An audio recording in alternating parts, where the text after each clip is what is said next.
need to stop this nonsense. Our United States Constitution was not written to be traded in times of crisis.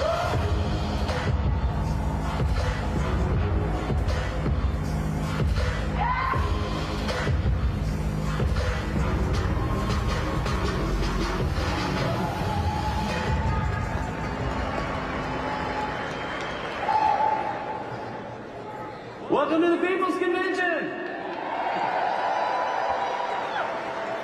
What a great start, what a great weekend we're looking forward to, and I love that it is the People's Convention because really that's what this country is about. Those three words that set us apart from every other nation in history, we the people.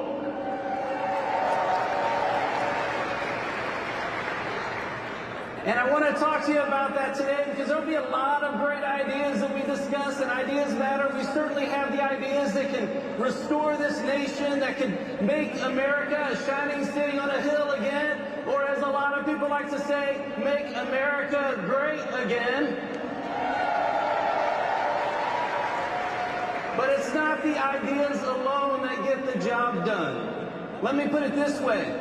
Our Constitution has some amazing ideas in it. The idea that our rights come from God, not from a king or a dictator or a government. The idea of limited government and personal responsibility.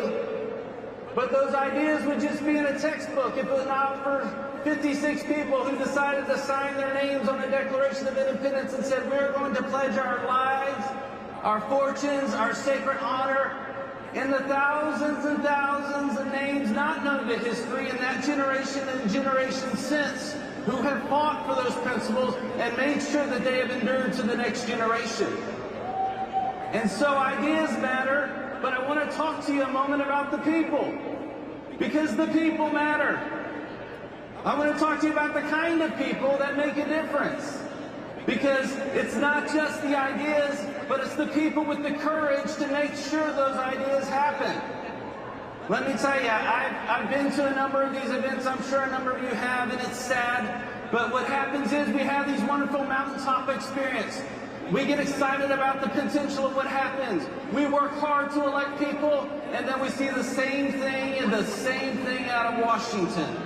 And so, as Scripture said, we had high hopes. But hopes deferred make the heart sick. And so we can come to a time like this where our hearts are sick.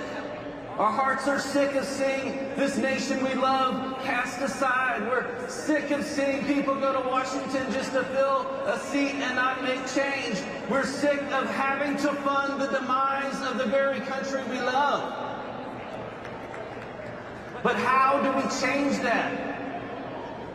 That's one way. It's going to take some courage. Let me tell you, I was in a meeting just this last week, and we were with some members of Congress talking about some of the things that happened and, you know, some of the strategies we were going to take on amendments and what have you. And one of them said, well, you know, if we do that, you know, the left, the Dems, they might call us some mean things. And we can't do that. And I sat up in that meeting and I said, I sure hope we have a lot more backbone, because if we're going to let our policy be dictated by them calling us names, oh my gosh, the country's gone. We got to love this country a lot more than that. You know, it takes people willing to stand up and fight. And here's the thing that I think you need to understand about Washington. It's the spirit that right now it bows its knee to, and that is the spirit of fear. And this is how it works. You know, we have a funding deadline every September 30th. How many of you can tell me when September 30th is going to be this year? Anybody want to take a guess? September 30th. If you know that, you should run for Congress. Because every September 30th we get to this funding deadline and it's like, oh my gosh, here we are. What are we going to do?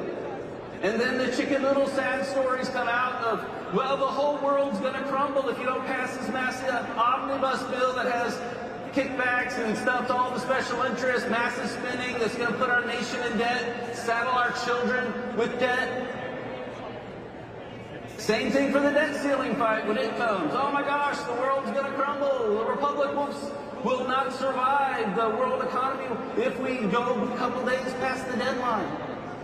This last year, we came to what was a FISA deadline, and in spite of the massive corruption we've seen out of our intelligence community, still we had people who espoused constitutional beliefs their whole life, ran for Congress as a constitutional conservative, and became the deciding vote to take your rights away and give them the right to search you without a warrant. Why? Well, because we went to an intelligence briefing, and the intelligence committee gave us all these chicken little stories. The world's going to end. Something bad's going to happen. Fear, fear, fear, fear, fear. I asked them, I said, what did you think the briefing's going to be? I can tell you what it wasn't going to be.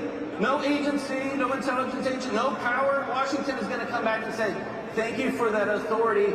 We have enough. We don't need it anymore. Our budget is too big. We're going to return it. No, that's not how it works. They're going to scrape. They're going to crawl. They're going to do everything they can to make sure that they have the power. But it's really our job to make sure that we go to D.C. and take the power and give it back to you.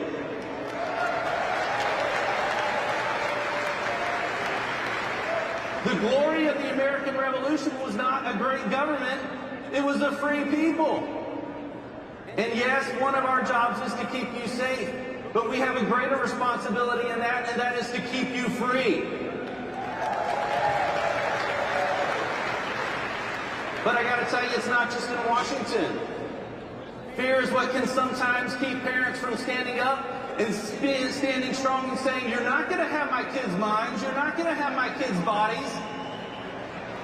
It's what keeps pastors from speaking truth in a lascivious culture, sometimes even embracing that culture because they're afraid they might offend somebody. We have got to have people who have the courage to say, we will not bow our knee to fear, or we will lose this republic.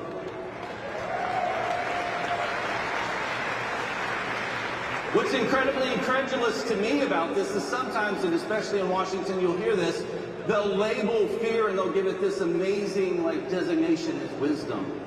Oh, well, at a better time, maybe when there's not so much opposition or something along those lines. That is not the right way to go. Scripture tells us God has not given us a spirit of fear, but a power and love and a sound mind.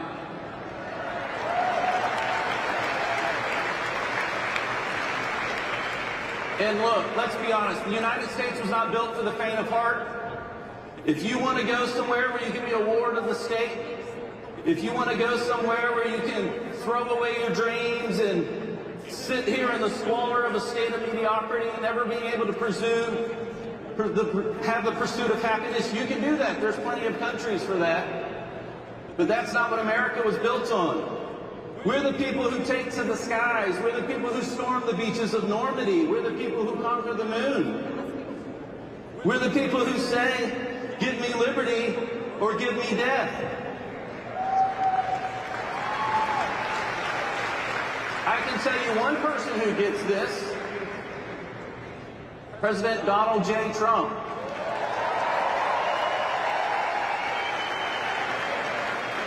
Because, you know, he's had some great ideas. Some ideas have done really well for the United States of America, but I'll say a lot of people who filled that post have had great ideas. But they haven't had the courage.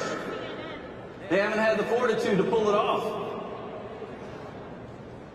We have to be people of courage. You know, Jeremiah 29:11 says this. It says, I know the plans I have for you, plans to give you a hope in the future. What gives me hope at a time like this in our nation, it's interesting that scripture was written when the people of God were going through a very difficult time. And it was a promise that you would make it through the difficult time and that what you had lost would be restored to you once again. I think it's appropriate maybe for the time we're in right now. But with the rest of that scripture, I went and I looked and I thought, what happened between that scripture and when the promise was fulfilled? And that's when you get these interesting stories like Daniel. They literally passed a law saying you cannot pray again. And of course he said, well, you know, if that's what the law says, that's not what he said at all. He said, I'm going to do it anyway. I'm going to throw open my doors, I'm going to pray anyway. Then you had three young people Shadrach, Meshach, and Abednego, they built an idol and said, everybody in the culture has to bow down to this idol. Whatever you want to call it in our generation. The absurd that they're trying to get us to accept as normal. They said, we're not going to bow. You can do whatever you want to us. We are not going to bow. And then you had someone named Esther who said, I believe I am called for such a time as this.